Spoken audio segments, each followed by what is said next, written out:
Salut à toutes et à tous, bienvenue dans le podcast de Liberté pour les auditeurs de ce 2 avril 2014. Vous allez retrouver tout de suite Xavier Estan, et Xavier qui a une annonce importante à faire, et bien sûr il y aura un invité exceptionnel dans le courant de cette émission, donc je cède tout de suite le relais à Xababa.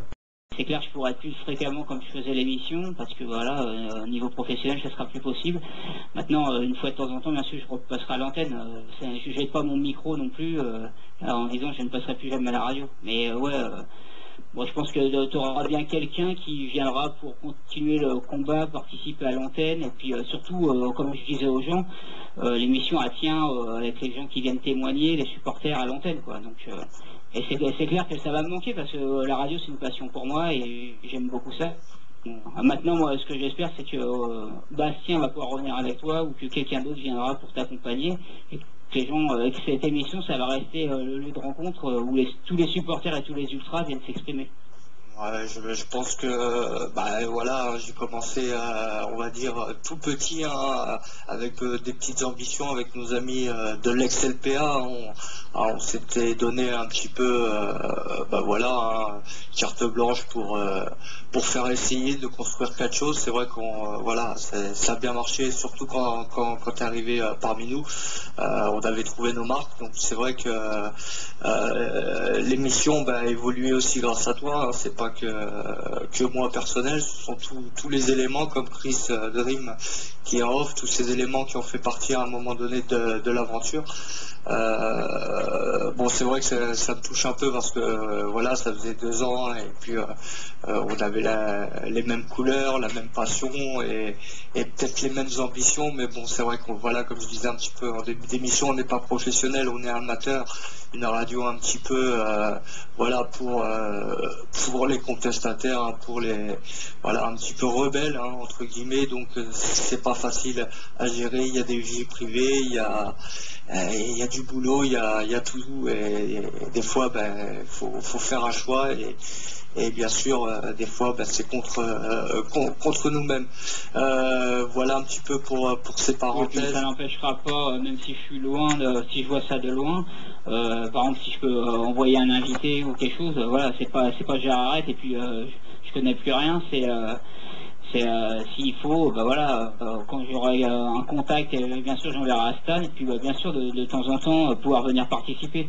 Mais ce qui est sûr, c'est que comme je disais, quand tu t'investis comme ça, nous ce qu'on a fait, hein, on n'a jamais eu d'émission annulée, et l'émission a toujours eu lieu. C'est une présence en off, pas mal aussi. Une fois par semaine. Ouais. Non, c'est bon, il y a une petite coupure. Ouais, il y a des petits gaps, de mon côté. Ouais, de ton côté, Xavier. Donc au pire. Là, tu m'entends là? Ouais, là c'est bon. Non, comme je disais, c'est une émission où chaque mercredi on n'a jamais annulé, t'es là, faut chercher des invités, et c'est un investissement, et je préfère que quelqu'un d'autre puisse t'épauler, puisse être présent, qu'être là une fois tous les 2 mois, tous les 3 mois, tu vois. Par contre, c'est sûr que de temps en temps, revenir intervenir périodiquement comme ça, ou comme on voit là Christophe qui venait plus dans l'émission, là on a besoin de lui, il est venu, tu vois, mais je pense que c'est une émission où tu dois être vraiment investi à 100% et pas dire ouais, je serai peut-être là, je serai peut-être pas là, c'est pas la peine, quoi. Quand tu peux pas, t'es pris professionnellement, vaut mieux laisser sa place à quelqu'un qui peut être là plus souvent. C'est surtout ça. Maintenant, comme j'ai dit au mec sur Facebook, j'ai eu certains messages qui m'ont beaucoup touché. Et comme j'ai dit, de toute façon, je suis pas décédé, hein, je suis toujours vivant. Et c'est pas pour ça que je vais arrêter l'émission et que demain je vais m'abonner au Parc des... Ouais, ou bien boycotter l'émission et écouter RMC. Hein. Non, hein. Tu essaieras de faire les deux quand même. Non, c'est tout à ton honneur, ton honnêteté, hein. Aussi. Je sais que c'est pas facile, voilà. Donc tu es chez toi ici, hein, comme on dit, hein, le combat continue. Hein.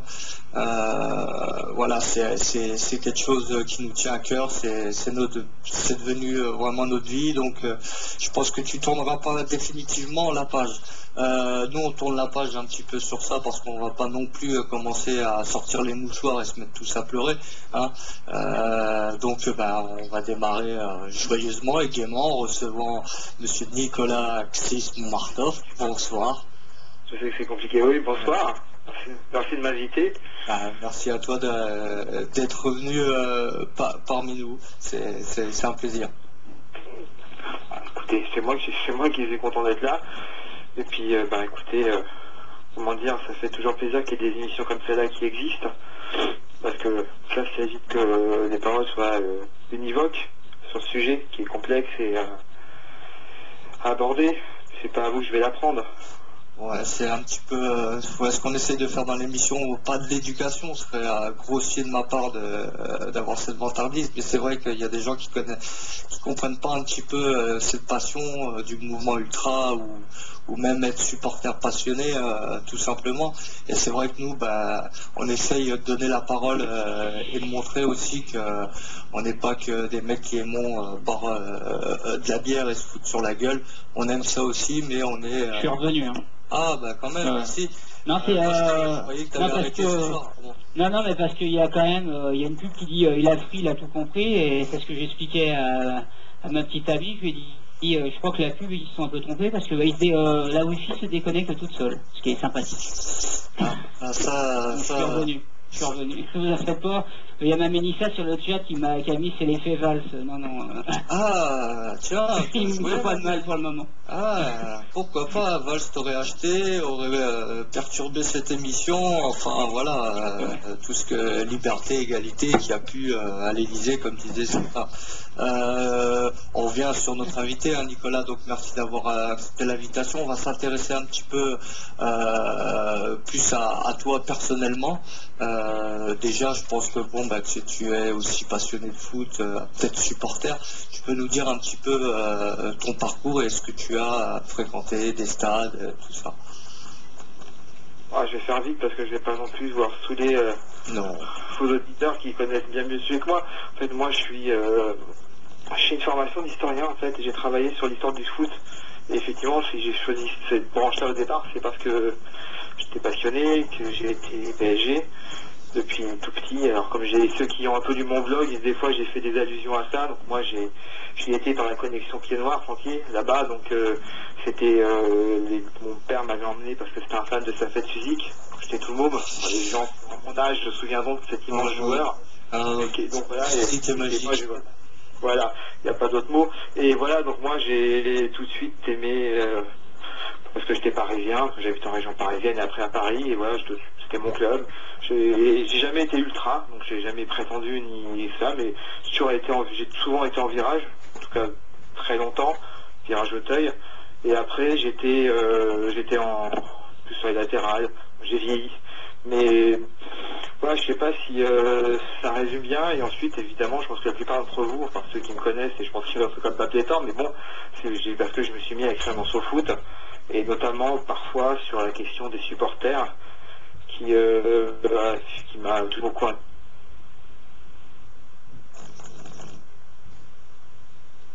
Non, on est en vacances dans le coin, donc je vais me tester la dédicace au Nantais. Depuis très longtemps parce que j'avais suivi Suzik quand il avait été joueur Red Star, pour ceux qui s'en souviennent. Et puis j'aime bien aller dans les stades parce que c'est des endroits que comment dire, chacun a sa curiosité spécifique. Moi j'aime bien sentir ces atmosphères-là. Maintenant les voyages ne sont pas toujours aussi fréquents que j'aimerais, mais puis voilà, moi j'ai aussi une petite affection pour le Racing de Strasbourg et la Méno. Voilà, donc je suis assez admiratif. Tu es en difficulté. Ouais, mais je suis assez admiratif de la ferveur d'abord de ces ultras qui ont vécu des périodes difficiles avec il y a eu des problèmes internes, et puis ils ont vraiment réussi à créer arriver à suivre comme ça un club dans une situation aussi périlleuse, à être aussi nombreux, à créer une telle ambiance, voilà, alors que tu as l'impression que personne d'autre veut sauver le club. Ouais, voilà, donc on avait fait 2-3 choses sur eux dans SoFoot, et il y avait quand même, c'est quand même pas Donc c'est vrai que souvent, parfois, moi j'ai plus d'affection pour ces groupes de supporters-là qui sont dans des divisions inférieures ou qui continuent à suivre des équipes qui sont en grande difficulté, comme à Toulon, ou, etc. Sedan, voilà, des gens qui sont, je connais moins, mais voilà, je vois passer des infos maintenant avec Twitter, on est vachement connectés, ou avec d'autres réseaux, donc c'est un peu ça qui m'interpelle, et puis voilà, j'ai beaucoup écrit sur le sujet que je trouve, voilà, comme disent beaucoup de gens, c'est quelque chose qui, notamment, ça m'intéressait d'en parler, parce que je trouvais que c'était assez incompris, parfois caricaturé, de manière, par ignorance, qui est pardonnable, parfois par malveillance. Et voilà, moi j'ai jamais non plus basculé dans l'angélisme, et voilà, je trouve que c'est une forme d'expression populaire, voilà, comme d'autres s'intéressent à d'autres styles de culture populaire. Moi celle-là, quand j'étais tout gamin, mon père me reprochait, quand il m'a emmené au stade, de plus regarder les gradins que ce qui se passait sur le terrain. Voilà, c'est le spectacle, voilà, chacun son spectacle, même si j'aime beaucoup le foot, et j'ai hâte de voir ce PSG Chelsea, mais voilà, voilà, j'ai un amour du foot, j'aime beaucoup les gens qui sont passionnés, j'aime bien tout ce qui s'est créé dans le milieu ultra, autour des tifos, des chants. Moi je suis plutôt sensible aux chants, j'aime beaucoup la culture anglaise de ce point de vue-là, enfin, ce qu'il en reste aujourd'hui malheureusement. Voilà, et puis j'aime bien les atmosphères. Mais parfois, effectivement, c'est beaucoup plus douloureux ou dramatique que ça. Donc voilà, je sais pas si ça résume à peu près, et voilà, je sais, comme je l'ai dit, voilà, il y a beaucoup de choses sur mon blog et dans ce que j'ai pu écrire dans SoFoot qui en disent plus long que mes paroles. Xavier est revenu, c'est bon parce qu'on t'avait perdu, Xavier, c'est bon, t'es parmi nous. Ouais. Ah, Ouais, bah, j'ai écouté ce que disait Nicolas, et bah, il est un peu comme nous on dit, hein, je le reconnais dans ce que dit, beaucoup de choses dans ce qui ont été dites, parce que par exemple dans le fait que quand vous étiez petit, regardez les tribunes, moi c'est ce que j'ai souvent dit aussi, par rapport au respect de ceux qui supportent les équipes qui sont un peu plus basses, c'est exactement ce qu'on dit souvent avec Stan, parce que quand tu vois à Strasbourg, Toulon, qu'on a reçu justement, comme Nicolas en parlait, c'est vrai que c'est facile de supporter une équipe qui est au très haut niveau, et quand une équipe qui est au plus bas et qui a connu en plus des bons moments comme Strasbourg par exemple, et qu'on connaît encore des pas très bons, hein, parce qu'ils sont pas bien partis malheureusement pour descendre. Et bah voilà, c'est là qu'il faut être fidèle, et là c'est vraiment avoir la foi d'être supporter. C'est pas quand tu es champion de France 6 ou 7 fois d'affilée, ou quand tu as une demi-finale de Coupe d'Europe qu'il faut être là, c'est tout le temps. Et quand ça va mal notamment. Ouais. Ouais, non mais ce qui m'intéresse dans les supporters, hormis que moi je trouve que c'est quelque chose de très littéraire, mais je trouve que c'est toujours plus intéressant de regarder un match en prenant parti, même si ça ne s'en fait jusqu'à la haine, hein, mais c'est toujours plus intéressant d'avoir un engagement quand tu regardes un match de foot. Mais ce qui m'intéresse, c'est que c'est quand même le lien qui réunit le foot, le club, comment dirais-je, à la ville, enfin il y a un côté, la dimension sociale elle est là, donc c'est sur ça qui fait que ça incarne un caractère assez, en tout cas en France, en tout cas je trouve assez passionnant pour des clubs qui parfois sont un peu esselés dans leur vie, sans soutien, il n'y a pas une énorme culture foot en France, donc c'est ça qui est intéressant. Après il y a des grands clubs qui ont des grands, comment dirais-je, qui ont des grands COP, ou des grands mouvements ultra. Je sais pas, on a tous vu les tifos lors du derby Lyon à SSE, donc c'était de beaux tifos, et c'était le signe de ça, je pense. C'est pas forcément fâché à peine, mais voilà, c'est ce qui est intéressant chez les supporters, mais comme vous le dites ici, c'est que moi j'ai essayé d'écrire aussi de manière, c'est que effectivement il y a toute la question qu'on aborde régulièrement, et on a beaucoup parlé quand il était avec Daniel Royo, c'est la question de la violence, qui est attraquée, qui est pas camouflée. Il y a toute une autre dimension sociale, associative, voilà, qui existe aussi, après avec ses côtés plus ou moins adolescents et ce qu'on veut, mais c'est aussi, c'est pas que, ça limite pas que, mais même si, voilà, enfin, c'est très difficile à aborder, parce que on a toujours l'impression de basculer dans un côté ou de l'autre.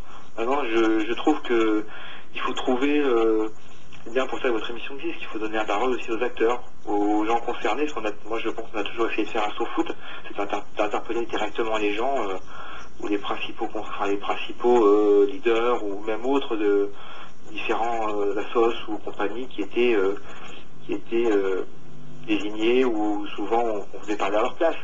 Mais d'ailleurs, c'est un peu pour ça que nous, on vous avait fait revenir, on voulait avec Stan, parce que on trouvait que lors du débat avec Daniel Riolo, et d'ailleurs James qui avait fait l'émission avec nous, de Liberté Ex et Liberté pour les abonnés, justement, il avait dit que Nicolas était vraiment intéressant et qu'on n'avait pas beaucoup entendu, parce que c'est vrai qu'on était beaucoup pour le débat, mais ça avait fait un débat constructif, mais ça méritait de vous réinviter pour vous entendre plus longuement et notamment tout seul. Et c'est bien. Et d'ailleurs, pour vous parler de ça, là, justement pour revenir sur Riolo, parce qu'ils ont donné une info hier, ils parlaient du déplacement des Niçois interdits à Saint-Étienne, là. Et justement, Riolo a dit qu'il a parlé de Boutonnet il y a 3 semaines, alors je sais pas sur quel stade, et que il a un peu justifié ce qu'il faisait. Et il a dit que déjà il était ouvert au dialogue, donc il sera possible qu'il passe sur notamment leur radio peut-être, et qu'il avait des raisons valables, enfin pour lui voilà, enfin il avait des raisons pourquoi il prenait ces décisions-là.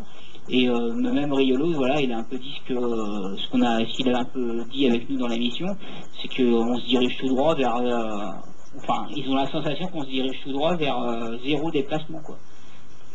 Tolérance zéro en gros quoi. Ça c'est un des enjeux, enfin, alors là on est sur l'aspect de la répression, mais ça c'est un des enjeux actuels. Alors après, comment dire, pour tout dire, moi mon point de vue sur ces questions-là, ça a toujours été la question des libertés publiques.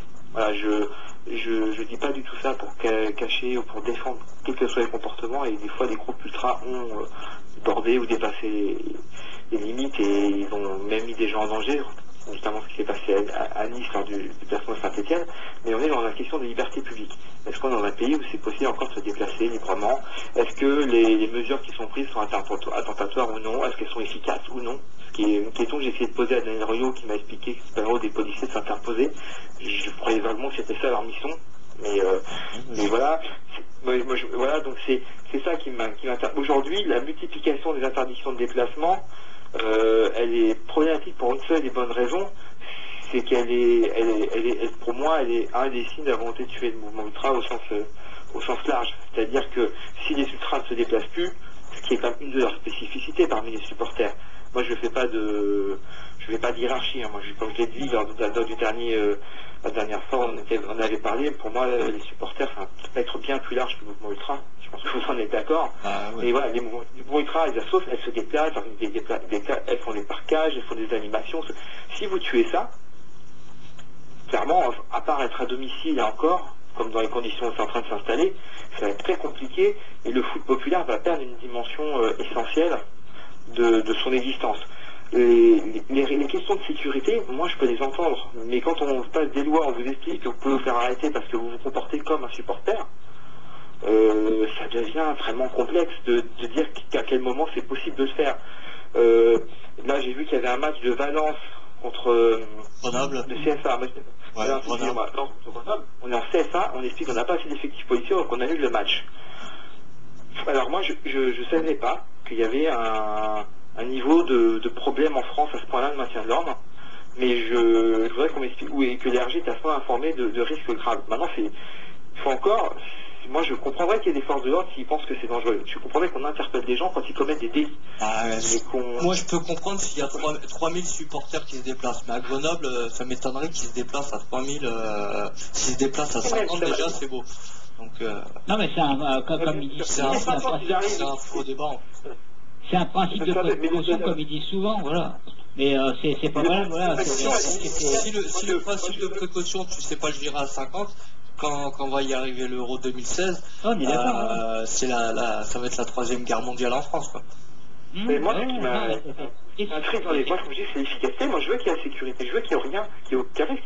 Moi, on m'a dit que les nouveaux stades étaient hyper sécurisés. Je vois l'Allianz Arena qui s'ouvre et je vois, si j'assiste à des scènes dans les tribunes que j'ai pas vues depuis longtemps, avec un mec qui se retrouve l'Allianz Arena, c'est au Bayern. Tout le monde fait l'erreur. Non, pas du Bayern Arena, non, c'est Riviera, excuse-moi, tu vois, c'est la fin de journée. C'est encore dans la Ligue des Champions, là.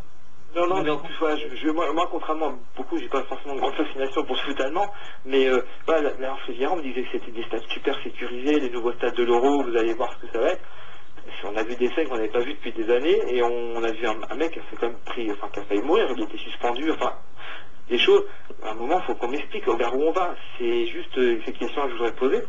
Et ensuite, c'est, comment dirais-je, les interdictions de déplacement, moi j'ai besoin, il faut quand même qu'elle soit fondée, il faut qu'elle soit, expliquée, il faut qu'elle soit pas arbitraire, il faut qu'elle soit autour, il y aurait il y aurait eu 200, enfin, il y aurait des morts entre les deux, et il y aurait eu des menaces. Il y a des fois aussi, c'est qu'il y a des raisons dans les arrêtés préfectoraux presque grand guignolesques, comme l'autre fois j'avais vu un déplacement interdit du PSG, je ne sais plus dans quel stade récemment, où ils mettent des incidents à Toulouse, alors que moi j'y étais à ce match-là à Toulouse, il n'y avait rien eu, à part les 2 cars bloqués, mais bon, voilà, et c'est pas de la violence, les cars ont été bloqués, on leur a refusé d'accéder là-bas. Et puis bloqué sur une aire d'autoroute pendant je sais pas combien d'heures, hein, c'était un truc assez limite. Et ils ont parlé aussi des événements du Trocadéro. En gros, ils mélangent un peu tout, alors que le Trocadéro, ça a été avéré que c'était beaucoup plus un effet de casseurs qui était là que d'ultra, qui mélange tout. Après, c'est vrai, comme il disait dans le débat Riolo, c'est pas faux, c'est que faut pas non plus se cacher derrière la police. C'est vrai que la police était là pour faire régner l'ordre, mais ce qu'il a voulu dire, je pense, c'est aussi que peut-être dans les groupes ultras, on laissait un petit peu faire tout ça. Maintenant, moi, je pense que, comme vous dites Nicolas, les forces de l'ordre, les stewards, sont là aussi pour faire régner la sécurité. Donc d'un côté, dans les groupes de supporters, il faut savoir faire le ménage, mais bon, ils sont là aussi pour ça. Là, récemment, ça m'a fait rire, je sais pas si vous avez vu, Stan et Nicolas, à Nice, on peut zoomer sur son visage sur une vidéo pour s'identifier. Je pense que donc, si on est capable de faire ça, on est capable d'identifier les visages dans les tribunes des soi-disant fauteurs de troubles, plutôt que dissoudre des associations entièrement. Donc je suis d'accord que c'était pour... il y a eu des morts au parc, il fallait faire quelque chose, on est entièrement d'accord, mais maintenant ça fait 4 ans, rien ne bouge. Non mais voilà, mais il n'y a rien qui bouge, et c'est bien la preuve quand même. On voit de plus en plus que ça s'étend à tout le monde, c'est qu'on a envie d'avoir un public plus tranquille, plus de spectateurs. Et je crois que c'est de jour en jour, on s'en rend compte de jour en jour quand même. Il y a plein de choses là qui sont super beaux. C'est vrai qu'il y a un problème en moment ultra aujourd'hui sur la violence. Faut pas se... Enfin moi on observe et je pense que c'est un problème plus large de société, mais c'est vrai que ça existe, et donc c'est vrai que ça interroge les associations qui pendant longtemps ont dit nous on n'est pas concernés, c'est des firmes hooligans et c'est leur problème. C'est vrai. L'autre aspect qui est plus problématique, c'est que malgré tous ces mouvements, les associations, elles existent, elles sont reconnues, elles sont quand même des interlocuteurs. Le recours aux dissolutions, le fait que la répression, moi je suis désolé, je regarde les chiffres de la NCG, ils arrêtent des gens qui fument des pétards, qui craquent des fumis, ou qui portent des t-shirts d'associations dissoutes. Je doute que ce soit ces personnes-là qui soient les plus dangereuses pour la sécurité publique. Donc c'est pour ça que je pose la question d'efficacité. Maintenant, le dernier point que tu abordes et qui là est plus large, c'est la question du public. Et on a vu que la LFP a sorti une enquête qui est très difficile de se procurer, où en gros elle explique que les gens ils sont heureux, qu'ils font du spectacle, mais bizarrement ils demandent aussi à ce qu'il y ait de l'ambiance et que des associations de supporters l'entretiennent. Donc ça prouve bien que les gens ont quand même toujours une vie du football populaire. Moi je dis ça, même moi quand j'allais en latéral, hein, quand j'allais au parc à la fin, j'étais content d'entendre les virages, j'étais content de voir ce qui se passait, parce que et je pense que les gens, il y a plein de stades en France où qui seraient encore plus vides s'il n'y avait pas ça, parce que les gens n'iraient pas dans des stades complètement amorphes, comme on peut malheureusement de voir, parce que malgré tout, là n'offre pas un spectacle du niveau de la première ligue. Il ne faut pas non plus se masquer la réalité. Donc il faut arriver à articuler tout ça. Et clairement, j'ai l'impression qu'on ne s'oriente pas vers ça. C'est-à-dire qu'on ne s'oriente pas vers... il y avait un livre vert des supporters qui a été sorti, qui disait qu'il fallait réfléchir à trouver qui n'était pas du tout quelque chose de permissif, hein, qui disait qu'il fallait mettre les gens face à la responsabilité, qu'il fallait des sanctions, mais qu'il fallait trouver il a été jeté aux oubliettes. Il y a dans le rapport sur le football durable, on dit qu'il faut réfléchir éventuellement. On sait que ça va finir sur une étagère. Voilà, donc je pense qu'il n'y a aujourd'hui pas de volonté d'établir de dialogue avec cette dimension de la vie sociale qui est le mouvement ultra. Est-ce que tu penses même des pouvoirs publics, et je pense que les clubs de foot, à part quelques-uns qui y sont attachés, bizarrement des gens comme Olas, je ne sais pas franchement la personne que j'aime le plus dans le milieu du football aujourd'hui. Oui, il m'a surpris dans sa réaction l'autre fois par rapport au déplacement, en disant que je peux les recevoir. Ouais. Mais là où il a raison, dans la veille, il dit c'est faisable. Il a dit c'est faisable en étant un peu sérieux et en mettant les gens face à la responsabilité. Tu viens, si tu casses, eh ben, tu sais ce qui t'attend. Voilà. Quand vous rentrez dans une boîte de nuit, vous faites la fête, et si vous tapez votre voisin, ben, vous savez quand même que les videurs il peut vous jeter, ou que la police elle peut vous attendre dehors. Voilà, vous venez. c'est une question de volonté. Et après, je sais que les clubs trouvent que c'est trop cher. Fondamentalement, c'est trop cher la sécurité trop cher. Il faut savoir que les municipalités, je peux les comprendre, font payer les frais de police, ou la police fait payer ses déplacements à un football professionnel qui est très riche, ils trouvent ça trop cher. À un moment, voilà, c'est trop compliqué, c'est trop embêtant, c'est des gens qui il y a de la violence, c'est des gens qui contestent aussi, c'est quand même compliqué, qui prétendent être détenteurs d'une partie de l'âme du club, ce qui est encore plus pratique pour des gens qui pensent qu'ils les ont achetés.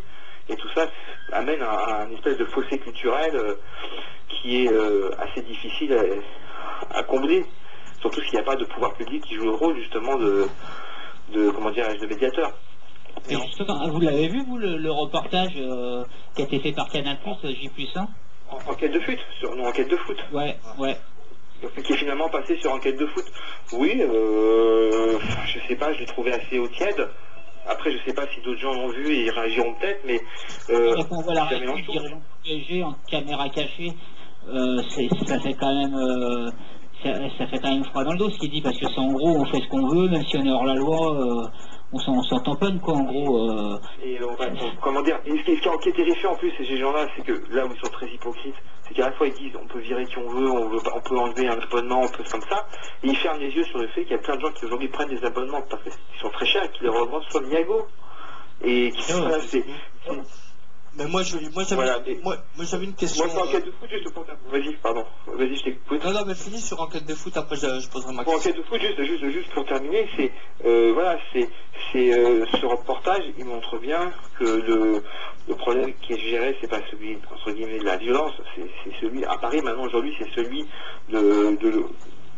comment dire, la contestation, voilà, et qu'il y a une volonté de s'en débarrasser, et que le PSG, maintenant, il remplit le stade, il n'en a pas besoin. Moi, je ne juge pas les gens qui y vont aujourd'hui, hein, et on a vu quelqu'un, je crois me dire, c'est une question d'argent, on a vu un mec interviewé qui était dans une tribune plutôt privilégiée, qui pouvait même plus y aller tellement ça avait augmenté. C'est même des gens qui étaient on va dire, des supporters aisés du club, tu vois, ils sont aujourd'hui presque même, eux, petit à petit, mis dehors. Donc voilà, c'est ça qu'il fallait... moi, ce qui m'effleure, c'est sur Twitter, d'ailleurs, l'autre fois, on en parlait un petit peu, je l'ai nommé, cette personne, Herman Ebongué, hein, qui était c'est l'ancien de SOS Racisme, il me semble, et puis qu'il est là devant le stade où on les refuse alors qu'ils ont un billet valable, ils sont pas interdits de stade, on leur demande de répondre, et puis le dirigeant du PSG qui refuse de répondre parce qu'il y a les caméras, et il y a cette personne à côté, Herman Ebongué, qui est là. Je sais pas, moi, c'est ce qu'ils combattent dans SOS Racisme, la discrimination, la stigmatisation, c'est ce qui se passe exactement, quoi. Et je sais pas, moi, alors autant, oui, on peut dénoncer des choses qui se sont passées sur les supporters, mais à un moment, essayer de rouvrir le dialogue avec ces supporters-là qui sont là pourquoi foutre le bordel. C'est incroyable parce qu'on rentre après dans une radicalisation, les gens se sentent rejetés, et ça peut, des gens qui sont pacifiques, et en plus nous on en connaît, qui ont des projets vraiment, et qui sont pacifiques. Ah non, on les fait passer pour des hooligans, des gens indésirables. C'est un petit peu aussi, voilà, on parlait d'enquête de foot. Bon, ils ont montré un petit peu les deux facettes, même si... c'est mieux que TMC quand même. C'est vrai que moi, que tout m'a pas plu, mais c'est quand même beaucoup mieux que ce qu'on a vu dans TMC ou mais est-ce que t'as cette impression comme moi ou pas du tout qu'il y a une certaine quand même, on va dire, omerta par rapport à ce mouvement ultra? Est-ce que tu penses que les radios, les journaux ont certaines consignes de pas en parler ou ferment les yeux exprès? Franchement là je m'aventurerai pas là-dedans. Moi ce que je vois c'est pas une question d'omerta, c'est une question de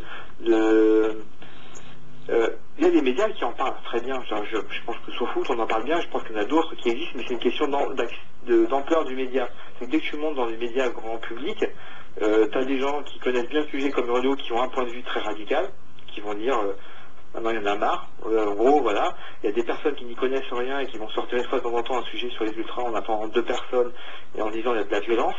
Et Canal+, par exemple, on a eu cette inquiétude à un moment. C'est-à-dire, tiens, on savait que les images existaient. Moi, je pense que ils ont quand même eu peur. Ils ont eu peur. Oui, ils ont eu peur. Et puis le club a refusé de leur répondre. Ils ont quand même fini par le passer, le documentaire. Donc, faut pas non plus leur faire un procès de mise en sommeil. Mais je pense qu'il y a des médias qui en parlent bien dans le monde, même aujourd'hui, ou dans des il y a des fois des articles qui sont assez bien foutus. Mais c'est la question des grands médias. C'est-à-dire qu'aujourd'hui, quelle est la connaissance du sujet. Est-ce qu'on fait appel aux bonnes personnes? Parce qu'il y a quand même quelques personnes qui connaissent très bien le sujet, comme Nicolas Orcade, etc. Est-ce que c'est eux qu'on appelle? Est-ce qu'on fait le travail d'investigation qu'on fait pour d'autres sujets? Est-ce qu'il y a encore cette liberté du média, cette liberté de la presse, où maintenant il faut faire attention à ce qu'on écrit, ou pour être, on va dire, dans la tendance? Est-ce qu'il y a encore cette liberté de presse? Moi je la vis, en tout cas je peux pas dire comment ça marche. Vous avez jamais reçu de pression ou sur aucun article où on vous a dit attention là? Non. Et je pense que sous foot on a une situation qui fait qu'on essaie même pas, mais non. Après des refus de répondre, oui, ça on en a eu. Voilà, mais des pressions, non. Écoute, sur les sujets ultra en particulier, non. Non, c'était dans le milieu du foot, par exemple, si la pression existe sur la difficulté que tu as à faire parler les joueurs ou avoir des gens comme ça. Maintenant, comme je veux dire, c'est pas une question d'omerta, moi je pense que c'est une question d'inculture.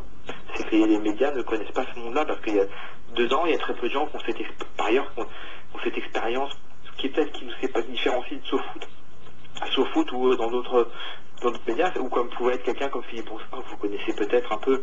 On l'a reçu, gros salut. Voilà, qui avait supporter. Voilà, qui est un grand journaliste à l'Express aujourd'hui. Donc des gens qui en plus ont fait une carrière. Voilà, donc des gens qui ont une expérience peuvent en parler parce qu'ils sans forcément être dans l'emphase ni dans la défense. Moi je défends aucune cause. Et voilà, donc là je pense qu'il y a une inculture dans les services de sport, je pense, de beaucoup de médias. Sur la question des supporters, même si parfois il arrive d'entendre des choses qui t'étonnent. Je vois passer sur Twitter, quand vous trouvez quelqu'un un peu défendu les supporters, vous lui envoyez un message pour le remercier. Voilà, ça arrive. Maintenant, je crois pas qu'il y ait d'omerta. Je pense surtout que, par contre, là où il y a une difficulté à percer ce carapace, sur la question de l'hooliganisme et de la violence, où dès que vous commencez à demander, à réfléchir un peu, on vous accuse d'angélisme, on vous accuse de défendre ces gens-là, entre guillemets, qui, je pense, pour ceux qui me connaissent, c'est juste que mes positions, enfin, je trouve ça hallucinant, ou d'être complaisant vis-à-vis, ou de l'extrême droite, ou de la violence, ou du racisme. Voilà, et là, il y a l'idée que toutes les lois sécuritaires qui se sont développées depuis sont indispensables. Qu'on puisse, mais le fait de défendre, moi notamment dans ce que vous dites, Nicolas, je me sens concerné parce que c'est vrai que sur Twitter, je suis le premier à les remercier souvent, parce que c'est vrai qu'on entend tellement des fois de clichés, d'amalgames, et quand on voit un journaliste comme l'autre fois, on a vu, j'ai oublié son nom, qui était d'ailleurs c'est sur Bein Sport qu'il a fait ça, qui a défendu les supporters de Montpellier qui étaient bloqués, ne travaillent pas. Voilà, Kodasovic. Et voilà, venant de lui, je l'attendais pas sur ce terrain-là, j'ai trouvé ça bien qu'il fasse ça. Ouais, il y a des fois où, comme j'écoute, on refait le match lundi soir, où ils ont fait un débat vite fait sur les ultras, qui n'était pas prévu. Mais il y a Pascal Pro, je l'ai entendu dire des choses, mais des tissus, mais on voit que le mec il connaît pas énormément. Il y a certaines radios comme on va la citer, les RMC, sur Riolo, eux qui connaissent a priori, parce que Riolo c'est un ancien des tribunes, il a connu le parc et tout, et sciemment RMC n'a jamais passé de contestataire ou de supporter historique. Ah oui, mais Riolo va te dire qu'il semblait surpris, il voit pas pourquoi, mais bon. Mais pourtant c'est étonnant au bout de 4 ans. Je peux pas vous dire. Après, Franck Berthaud a été invité, par exemple, pour parler de son livre, donc c'est déjà ça. Ouais, mais là, c'est un livre, on parle d'un livre, c'est pas pareil, c'est un petit peu, un livre journalistique, on va dire. C'est quelqu'un qui a introduit un petit peu le mouvement. On n'invite pas vraiment la personne concernée, par exemple, sur des événements, par exemple, sur ce qui s'est passé, le déplacement Bordeaux-Nice, comme nous, on avait reçu Lily Rémi et Jean-Pierre, un ex-fondateur de la PSN. Et je veux dire, encore mieux, ils n'en ont même pas parlé.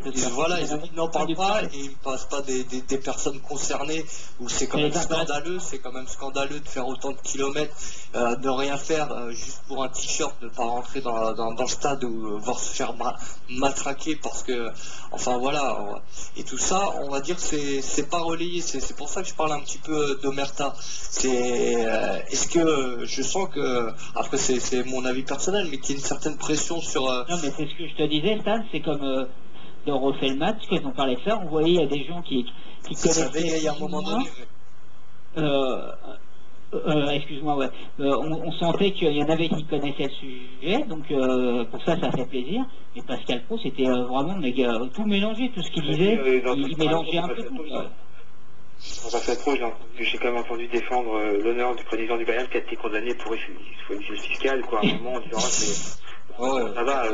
Là, moi j'aime bien les inviter, ces gens-là. Pascal Pro, mais anti-ultra. Non, mais moi j'aime bien inviter, j'essaye d'inviter Pascal Pro, je veux aussi inviter des gens qui sont pas d'accord et que des fois on entend tout ce qu'ils disent ne sont pas faux, mais on voit que des fois ils connaissent pas bien le sujet, ou ils mélangent un peu tout. Et justement, moi je l'avais réinvité après avoir entendu l'émission parce que ce qu'il disait, il mélangeait tout et je trouvais ça dommage. C'était pas pro. Ah voilà, je trouve ça dommage. Maintenant, après, bon... on n'est pas tous à parler d'un sujet qu'on maîtrise à 100%, mais après il faut faire gaffe aux mots qu'on emploie parce que ça peut être blessant pour certains supporters d'être identifiés. Par exemple, il disait qu'à Saint-Etienne, il trouvait ça normal de ne pas s'être déplacé avec les voyous qui s'étaient battus.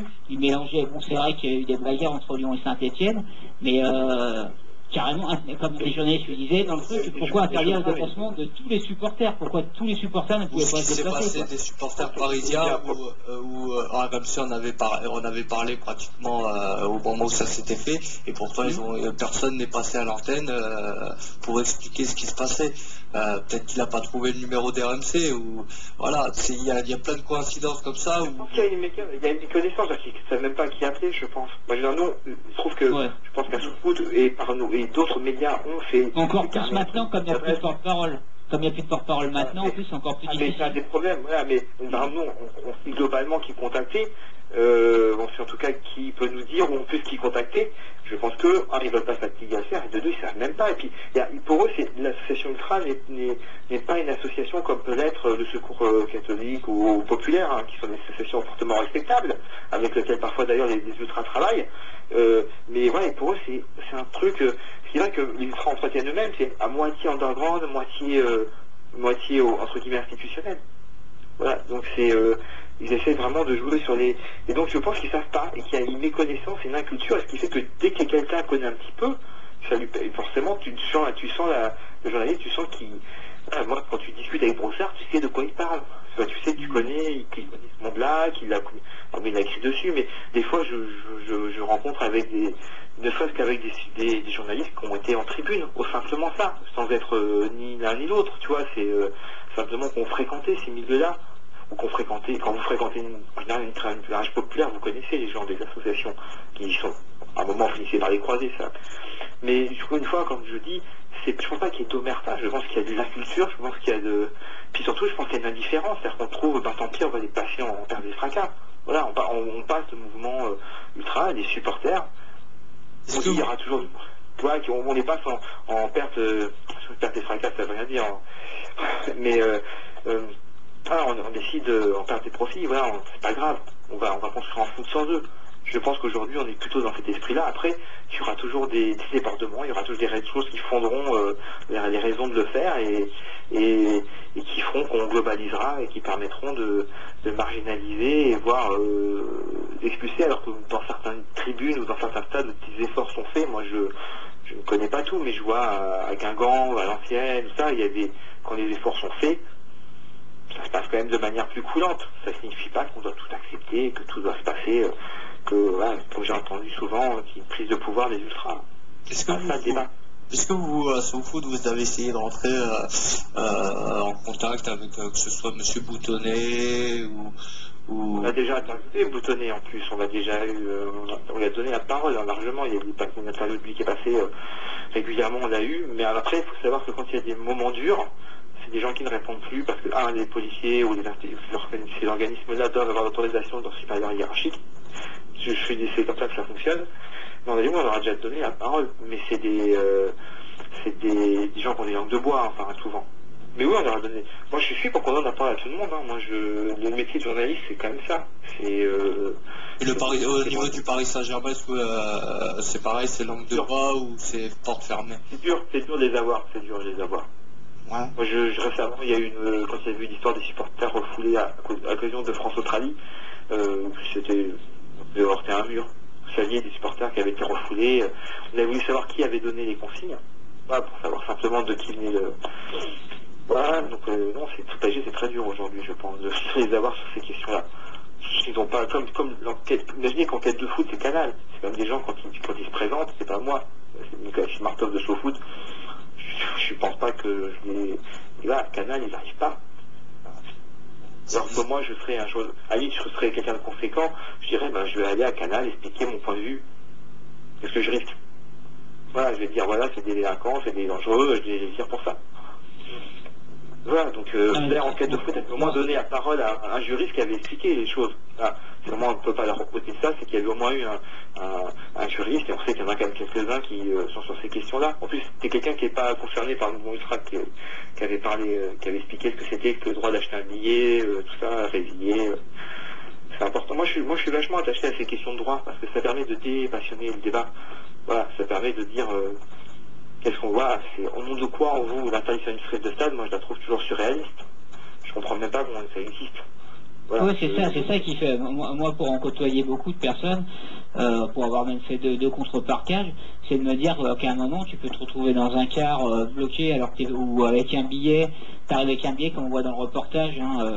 Le billet est valable, t'es pas interdit ça dans trop fou, quoi. C'est presque une injustice, ça fait comme une boîte de nuit quand on disait non, t'es pas assez bien habillé, tu rentres pas, ou pour ta couleur de peau, tu rentres pas. Donc voilà, à la limite, quelqu'un, voilà, t'es pris dans une bagarre ou t'es en train d'allumer un fumigène alors que c'est interdit, on voit ton visage, tu viens de te faire arrêter, t'as fait quelque chose. Mais que tu puisses être interdit de stade ou interdit d'entrer dans un stade, même si t'es pas interdit de stade ou d'interdiction administrative, qu'on te laisse rentrer parce qu'on n'a pas envie, voilà, on t'identifie, on tient les tribunes Auteuil ou Boulogne, on n'a pas envie que tu rentres, c'est du délit de sale gueule des fois, quoi. Et je trouve que c'est, voilà, c'est ça, c'est même presque choquant, quoi. Je pense que ça touche pas que Paris, mais comme je dis, moi je confonds l'interdiction judiciaire parce qu'elle est associée à un jugement que le personne qui se défend, mais qui finalement tout à fait, mais l'interdiction administrative, aujourd'hui on le sait très bien, à part quelques exceptions près. C'est un outil de gestion du mouvement des supporters. Voilà, c'est un outil de gestion. Parce que les mecs n'auront pas toujours l'énergie ni l'argent pour aller contester au tribunal administratif. Ça, voilà. Il le dit clairement dans le reportage. Hein. Le dirigeant, il dit ils se fatigueront à un moment, ça mettra 2-3 ans. Où il y en a même qui n'osent pas, ouais, comme dit Nicolas, ils n'osent même pas. Ils disent ouais, ça sert à rien, de toute façon, contre eux, qu'est-ce que tu veux qu'on fasse? Et il y en a, ils vont pas interdiction de stade, ils vont pas porter plainte, ça c'est clair. Hein. Mais ouais, mais c'est plein de choses comme ça. 6 mois de procès, payer un avocat, et ça se trouve, votre administration, elle va durer le temps que votre procès va durer. Donc à la fin, vous aurez gagné, mais de toute façon, elle est finie. Moi, mais une fois encore, c'est pas de l'angélisme du tout. Moi, je voudrais que la police soit infiniment plus efficace dans la gestion des problèmes et des violences dans les stades. Je comprends pas que quand il y a un club croate qui arrive en France, on a expliqué qu'on avait fermé les frontières et qu'ils avaient même pu revenir respirer l'air français, comme des affrontements à Bastille. C'est un moment où, toi, je pense que c'est même plus aussi une question de la police, il y a aussi la LFP qui est dans cette optique. On voit bien que Thiriet est le premier à aussi voilà, être contre les supporters. Je pense que c'est comme une petite organisation qui s'est faite autour de ça dans le même sens. On est passé de la tolérance zéro à la tolérance moins de zéro. Ce qu'il y a, c'est comme Bernard Lyons qu'on avait reçu, et c'est vrai ce qu'il avait dit, ça correspond totalement. On est passé d'une période de laxisme à un tout répressif maintenant, et tolérance zéro vraiment. Alors qu'avant, on tolérait énormément de choses. Ah, Et mais là, d'ailleurs, c'est plus que tolérance zéro quand t'interdis de rentrer avec un t-shirt ou avec un truc qui est en dessous un pull, en dessous une veste. Et là, on est carrément tombé dans les années noires, dans les années 40. bah, d'ailleurs, moi, des fois, je travaille avec un t-shirt Boulogne Boys, j'ai peur que mon ingénieur, il me dise non, tu sors. Hein. Ah ouais, bah attends, on a les trucs de l'ex-liberté pour les abonnés, alors Voilà. qu'est-ce qu'on fait? On les met pas, on va finir en prison, non mais sans déconner. Voilà. D'ailleurs, tu parlais de Thierry, là, je te ferai circuler la photo et je l'enverrai à Nicolas aussi. La moustache ouais, il y a quelque chose qui est sorti par rapport à la finale de la Coupe de la Ligue, PSG Lyon. Et avec ce qu'il faut faire de comportement. Par exemple, je fais attention aux personnes qui m'entourent. Je suis un supporter fair play. Je respecte les lieux et les installations du Stade de France. Je rapporte mon aussi à la fin du match. Ouais, non, mais tiens, tu fais bien d'en parler parce qu'on reçoit beaucoup de messages sur est-ce qu'il va se passer quelque chose d'un année, c'est la finale de la Coupe de la Ligue. Non, il ne se passera rien. Il y aura sûrement des lynx et ceux qui veulent y aller personnellement, mais il se passera rien. Donc le message est passé. Par exemple, ce soir, il s'est passé quelque chose, moi que j'ai vu l'info passer. Bon, l'info est de Loïc Braillet de RMC, donc je me méfie parce que souvent, lui, c'est comme la dernière fois, il avait... Voilà, non, mais après, il faut pas tout, qu'il mélange tout. Il y a des incidents, il y a des trucs, mais c'est des indépendants, c'est des gens qui font leur sauce de leur côté, et il y a les ultras de l'autre. Après, il faut pas mélanger. Il avait dit que par rapport à Amiens, 50 supporters des anciens de Liberté pour les abonnés allaient être interdits de stade, ce qui n'était pas vrai. Et en plus qu'à Amiens, il avait dit qu'il y avait du trouble qui a été fait, alors qu'à Amiens, la plupart qui y étaient, même les joueurs étaient contents. J'ai pas entendu parler d'incident, alors c'est ça qui paraît bizarre. Donc là, c'est Loïc Braillet encore qui suit le PSG et qui dit qu'il y a eu des affrontements entre supporters Chelsea et anciens abonnés ultra du PSG, abonnés ultra du PSG. À mon avis, déjà, comme quelqu'un m'a dit, c'est pas marqué dessus que c'est un ancien abonné du PSG. Et bon, ceux qui étaient peut-être... J'attends toujours, faut toujours attendre de savoir. Enfin, après qu'il y ait que des mecs, que des adeptes et des mecs et lui envie. Enfin, comme on dit, on est dit qu'on sait très bien que ça avec une centaine d'anciens. Une centaine d'anciens supporters du PSG. Donc, à la limite, si c'est une mouvance d'anciens hooligans, par exemple, il y avait, faut pas se mentir, il y avait un côté, ceux qui aimaient bien les fights. Par exemple, c'était pas les mêmes personnes qui étaient ultra ou qui étaient fans des fights. Voilà, le problème, c'est comme j'ai mis, moi, j'ai marqué ça sur mon mur. C'est vrai que pour certains médias, moi j'ai mis ancien ultra du PSG ou ancien ou hooligan. C'est vrai, c'est pareil pour certains médias. Mais moi, c'est la sensation que j'ai. Tu vois ça, tu dis, ah tiens, c'est les anciens abonnés. De toute façon, c'est les anciens d'Auteuil et de Boulogne, c'est les anciens ultras. Et il y a plein de gens qui étaient passés là-dedans. Il n'y a pas que des ultras. Hein. Après, voilà, content qu'on ne saura pas. On peut dialoguer pendant 2 heures. Moi, j'ai vu passer un truc sur les Huffington Post aussi, apparemment. Maintenant, voilà, comme je vais dire, je vais échanger avec mes collègues de ce foot. On va essayer de savoir ce qu'on peut récupérer comme info. C'est clair que ça ne fait pas d'image, parce que je t'annonce, moi, Stan, dans les médias demain. Voilà, ils vont dire voilà, les anciens abonnés, ce que ça fait. Maintenant, heureusement qu'on a un stade plus pacifique au Parc des Princes, on n'assiste plus à ça aux abords du parc. Ça, c'est sûr que ça tire une balle dans le pied, qui que ce soit. Oui, mais bon, voilà. Après, c'est parce que ils veulent bien dire ce qu'ils veulent. Hein. Ils regroupent l'ultra maintenant, ça regroupe tout le monde. Hein. Ça regroupe, on met tout le monde dans le même panier. Voilà, faut dire qu'il y a des violences liées au mouvement ultra qu'on n'avait pas l'habitude de voir avant et que ça facilite cette confusion. Maintenant, effectivement, Paris, ceux qui connaissent, et comme ça je dis, c'est une question d'inculture. Comme qui sait qu'il y a eu des incidents lors du PSG de Chelsea qui s'étaient déroulés il y a longtemps, qui étaient un peu marquants. Voilà, je pense que c'est plus une question d'inculture. C'est la plupart des journalistes classiques n'ont pas les clés. Ça vend beaucoup aussi, ça fait vendre aussi un petit peu le sensationnel. Je pense.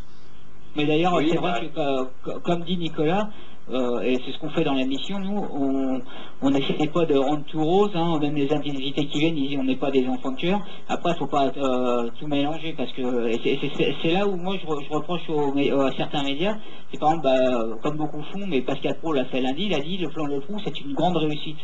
Alors moi, je le dis moi-même à mon nom, je pense qu'avant le Parc des Princes, moi, il me manque parce que l'ambiance, tout ce qui m'a fait aimer ce club, mais tout n'était pas rose. Et à côté de ça, les médias, quand ils parlent du plan Le Fou, on dirait qu'il ne faut pas dire du mal. On peut dire que le plan Le Fou, par exemple, c'était une chose qu'il fallait faire. Est-ce que c'était la bonne solution? On ne sait pas. Mais dire aussi qu'il y a des côtés positifs mais négatifs. Non, dans certains médias, on dirait que dans le plan Le Fou, tout est parfait, c'est exactement ce qu'il fallait faire.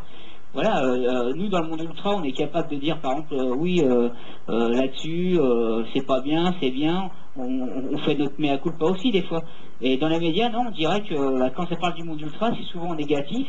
Puis quand tu parles des stats qui sont de plus en plus aseptisés, et ben voilà, faut pas en dire du mal, parce que si tu dis du mal, comme disait Nicolas, vous aviez raison, on dit bah oui, bah alors tu défends la violence, tu défends ci, tu défends ça. Non, on peut avoir un avis sans être tout de suite d'un côté, comment dire, un peu extrémiste, quoi. Tout de suite tous pourris ou tout nickel, quoi, tout de suite. Encore, je dis, voilà, regardons l'enquête de l'AFP. Les gens, ils veulent de la tranquillité, ils veulent des statures, ce qui est légitime, on va pas dire le contraire, mais ils veulent de l'ambiance aussi. Ils disent, bon, apparemment, des questions ont été posées, ils veulent des associations ultra, des gens qui entretiennent cette ferveur. Voilà, donc il faut encore, comme je dis, pour parler de ces sujets-là, c'est vrai que c'est étonnamment, parce qu'un truc qui est assez pointu, ça demande beaucoup de connaissances. Ça demande beaucoup d'appréhension du sujet, sur plein de domaines comme le juridique, la culture underground, les questions de rivalité, les questions de qu'est-ce que c'est qu'est-ce que c'est l'importance d'une bâche, enfin des choses comme ça que tout le monde ne possède pas. Et c'est vrai que beaucoup de gens, après, ils sont amenés à s'exprimer sur un fait, qui va être souvent un fait de violence, un fait grave, des images qu'on a pu voir lors de Nice-Saint-Étienne, qui évidemment amène à globaliser, à généraliser. Et s'il y a un problème, c'est bien là. Maintenant, c'est quand même des médias, je pense, qui, comme nous, mais comme d'autres, qui essayent, le Quai du Foot ou d'autres, qui essayent de parler autrement du sujet, de se positionner différemment en essayant de faire parler tout le monde. Leur rôle aussi, c'est un petit peu de dire la vérité, dire aussi que si la police aurait fait son travail lors de ce match, parce qu'il y a deux poids, deux mesures quand on voit ce qu'ils sont capables de faire pour interdire des supporters parisiens de se déplacer en France ou je sais pas où. Et là, on voit qu'à Nice-Saint-Étienne, c'est porte ouverte au grand n'importe quoi. Et on intervient au bout de 20 minutes au pire. Il faut aussi que les médias pointent du doigt aussi ces côtés obscurs que peut avoir cette répression. Parce que si la police, les stadiers, tout le monde fait son travail, il se passe jamais ce qui s'est passé lors de Nice-Saint-Étienne. Je pense que tu peux être d'accord avec ça aussi. Moi, je dis une fois encore, la police, il faut la questionner dans toutes circonstances, y compris là. Ça ne veut pas dire qu'elle ne doit pas faire son boulot, évidemment. Moi, j'ai toujours dit, je veux une commission d'enquête parlementaire pour savoir ce qu'on en est de la lutte anti-illégale, de son efficacité, qui fait quoi, est-ce que c'est utile, est-ce que ça marche.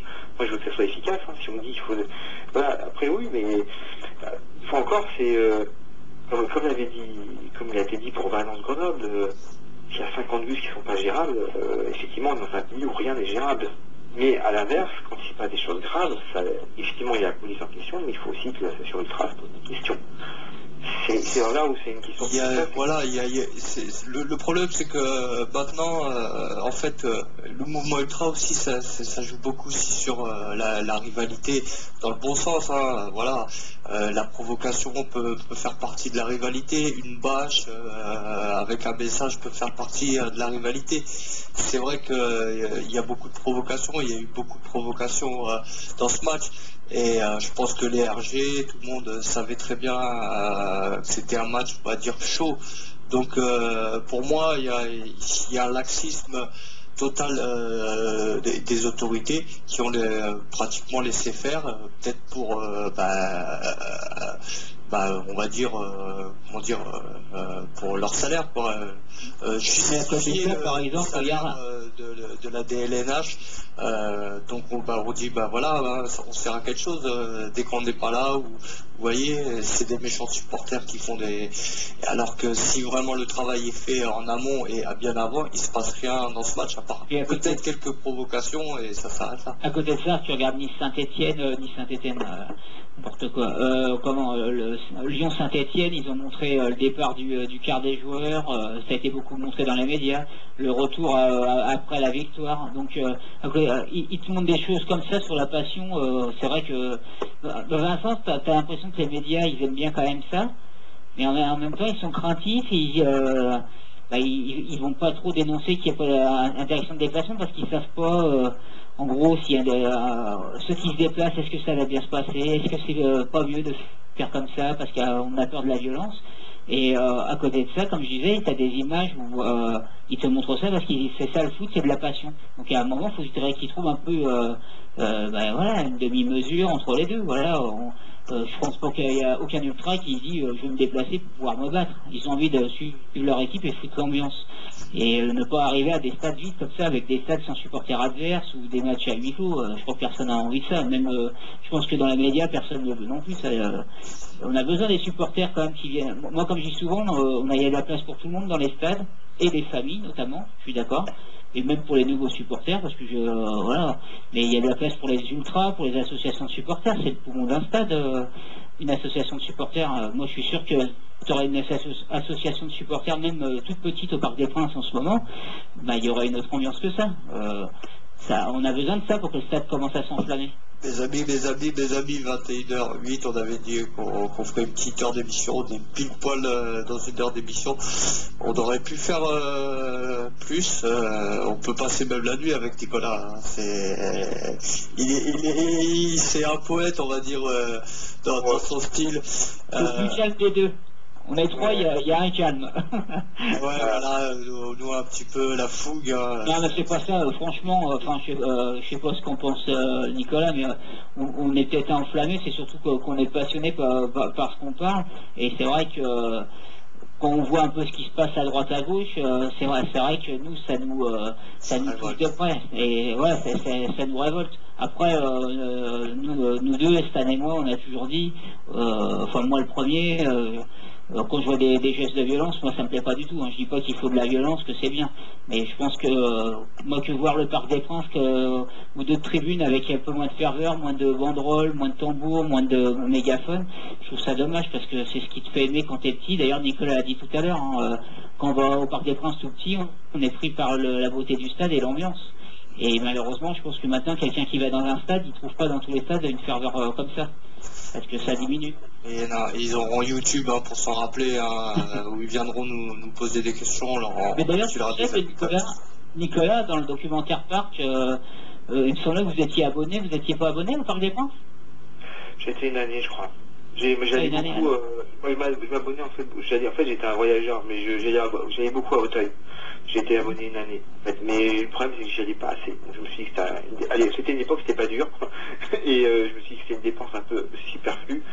Et je m'étais dit, j'irais à chaque match en payant. Et voilà. Mais j'allais régulièrement. Je me souviens d'un match terrible de premier tour préliminaire en Coupe d'Europe contre un club hongrois. On était 10 000 dans le stade. Mais c'est marrant, c'est des souvenirs comme ça où je me souviens. Je me souviens d'autres matchs plus historiques. Je me souviens de PSG quand on a senti arriver la lacrymo. Enfin voilà, ça fait des. Petit clin d'œil à Marc, il y était, il se reconnaîtra. Pourquoi? Moi j'étais en face, j'étais au virage Auteuil, mais voilà. Après, ce que je voulais dire, voilà, c'est que malheureusement, je pense que c'est un vrai problème d'inculture, c'est un sujet compliqué qui demanderait qu'on se pose et qu'on réfléchisse et qu'on aborde ça de manière approfondie, et que je ne pense pas que de part et d'autre, mais je ne pense pas que notamment les pouvoirs publics aient cette volonté-là, et à l'AFP notamment. Donc voilà. Je pense que c'est plus les pouvoirs publics. Moi, quand on entend souvent, oui, c'est les ultras qui veulent pas communiquer. Je pense que si les ultras, pas tous, mais beaucoup auraient envie. D'ailleurs, on a vu quand il y a eu la manifestation d'ultras, on arrive à revenir pas mal d'ultras. On l'a vu avec les Niçois qui ont ouvert la porte aux journalistes de France Football de bonne Ouais, mais volonté. je pense qu'ils sont, Moi, ils ce sont qu'ils ouverts, ont ouais. répondu. Non, ils sont ouverts pour, bien sûr, maintenant, il faut s'adapter aussi. Hein, Mais après, maintenant, ils deviennent méfiants maintenant, les ultras, parce que c'est pas toujours une réussite de se confier aux journalistes, où il faut choisir avec qui tu peux ouvrir ta porte. Mais moi, Nicolas, après, je parlais plutôt en tant qu'abonné après le plan Le Pou. Moi, je parlais, il me semblait, vous disiez pas dans le reportage que vous y alliez, ou de temps en temps, vous étiez abonné? j'ai mis un poste, ouais, je suis retourné avec mon fils en fait. Ah ouais, d'accord. J'ai pu être après prendre le compte, ça m'intéressait plus d'y aller.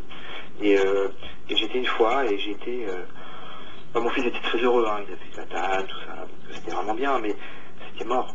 Voilà, moi, il peut me dire ce qu'il veut, c'est mort. Voilà, c'est mort de mort. Mais voilà, le spectacle est terrible. Hein. Le PSG joue excessivement bien cette année. Enfin, moi, j'adore le foot, donc on peut regarder des mecs comme Zlatan, Cavani, regarder du volley du foot, mais le match, en plus, le test que le parc est un stade fait pour l'ambiance. ouais, c'est un question de base. Hein. Ouais, c'est incroyable. Moi, j'en ai discuté avec un ancien. J'avais fait C'est la chance qu'ils ont. C'est la chance qu'ils ont, parce que quand un stade qui fait moins d'ambiance, ça s'en ressentira plus. Dans le documentaire, le parc Prince des Stades, ils le disent beaucoup. Et c'est vrai, la façon qu'il est fait le stade, même quand on n'est pas beaucoup, on t'entend vachement. Non, mais tous les supporters, moi j'en ai interviewé plein qui m'ont raconté leur déplacement au parc. Je te dis que ils adoraient avoir un stade comme ça. Voilà, c'est un stade qui a été fait pour ça. Donc voilà, il y a un ancien sauce winner qui me disait, et pourtant Dieu sait, tu t'imagines, il me disait, faut croire que le mec a construit ce stade, c'est un ultra. C'est impressionnant. Voilà, donc voilà, c'est triste, c'est encore plus triste de voir ça là, parce que tu te dis, ce stade, il a cette vocation-là. Après que d'autres stades, je ne veux pas dire, les autres supporters vont me détester, ils disent ça, donc. Mais tous ne le sont pas faits, à Toulouse notamment, il n'est pas adapté à l'ambiance. Il n'est pas fait pour mettre de l'ambiance. Et je sais quand même que les Indians et compagnie essaient de le faire. Voilà, donc... par contre, on va peut-être devoir y aller. Ouais, on finira sur cette bonne parole où tu nous dis qu'un Winners pensait que c'était un ultra qui avait... Voilà, on va finir sur cette bonne note. Je sens que Nicolas va avoir des messages sur Twitter de Marseillais. Voilà, donc une petite dédicace à ce supporter winner, qu'on remercie pour cette émotion qui nous fait transpirer. Oui, bien sûr. Mais le stade, c'est le PSG, hein, on n'y peut rien. Merci Nicolas, tu reviens quand tu veux, tu es ici chez toi et c'est un plaisir de te lire et de te suivre. Merci beaucoup à vous. Au revoir. Merci. Ciao Nicolas, à toi. Voilà, on finit là, 21h15, on a été un petit peu à la moitié du bout, les trois quarts du bout, on va dire, c'est bien. Juste pour dire que voilà, Passion 1905 pour l'instant ne préfère pas s'exprimer. Il y a il y a des procédures, il y a des trucs, donc pour l'instant ils n'ont pas fermé la porte, mais ils reviendront vers nous quand ils pourront s'exprimer sans que vous savez très bien quand il y a des procédures, des fois il faut faire attention aussi à ce qu'on dit. Voilà, donc encore une petite dédicace à tout le monde, hein, à nos amis auditeurs, auditrices, tous, à toutes et à tous. Bien sûr, médiaméditerranée.com, Mouvement Ultra, nos amis de la Grinta et nos futurs amis de Stadito, qu'on salue aussi. Merci à toi, Xavier, et à la semaine prochaine. C'est avec un point d'interrogation. À la semaine prochaine. Non, oui, parce que je vois sur le chat, il y en a qui viennent me dire au revoir tout, notamment Laurence et ma Mélissa, et comme je leur ai expliqué, je crois qu'il y avait aussi XL Lyonnais, puis il y a Mini Hugo, j'avais jamais vu sur le chat, c'est peut-être un nouveau où il a changé de pseudo, et j'ai bien dit non, je finis la saison, hein, je vais pas partir en cours saison, les rats ne quittent pas le navire. Hein. non, je serai là jusqu'à la fin de saison, bien sûr, je l'ai dit, pour finir la saison, il n'y aura pas de souci. La saison se finit on finit normalement, je crois, en fin juin, quelque chose comme ça, bien sûr que je finis la saison. C'est plus pour la saison prochaine. Et comme je vous dis, par moment, j'essaierai de refaire des passages de temps en temps pour pouvoir revenir, évidemment. Tu sais bien comment j'aime la radio, que ça va me manquer, que j'adore parler. Encore une fois, ce soir, tu as vu que j'aime ça. Mais bon, voilà.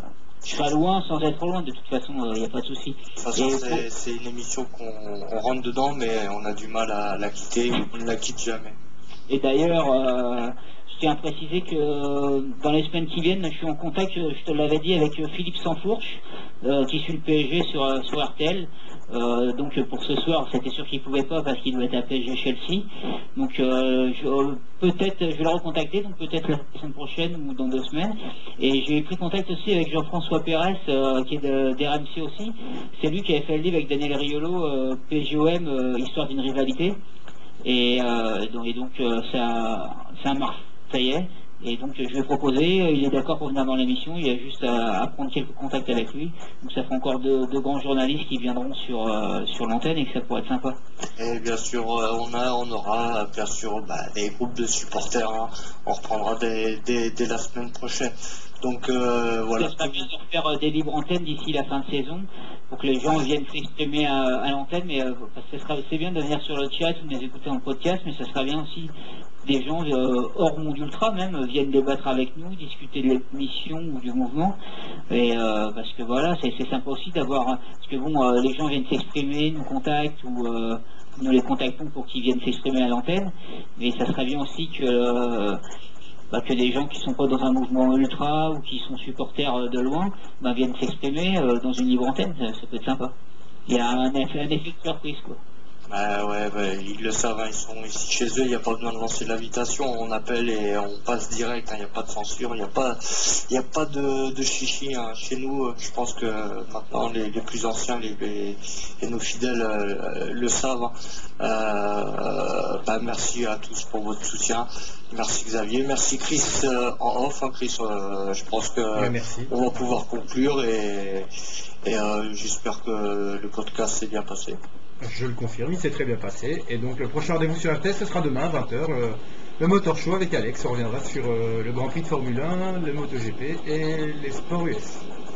Allez, demain c'est le Motor Show, hein, pour les rois de la pédale, hein, mais d'accélérateur bien sûr, hein. Pas d'ambiguïté, hein. Allez, ça c'est les petits messages pour quand je mets des posts, ça y est, maintenant c'est à chaque fois que je mets une photo c'est polémique. Alors je pose un truc sur Lille, c'est une polémique sur Lille, je pose un truc sur Marseille, c'est une polémique. Bon, on arrête les polémiques, hein, ou on poste plus rien les amigos, hein. Donc voilà, le message est passé. Allez, à la semaine prochaine les amis, merci à tous. À mercredi. Et donc, comme je vous le disais, le prochain rendez-vous sur RTS Radio, ce sera demain à 20h. Motor Show, bonne soirée à toutes et à tous. Merci de votre fidélité.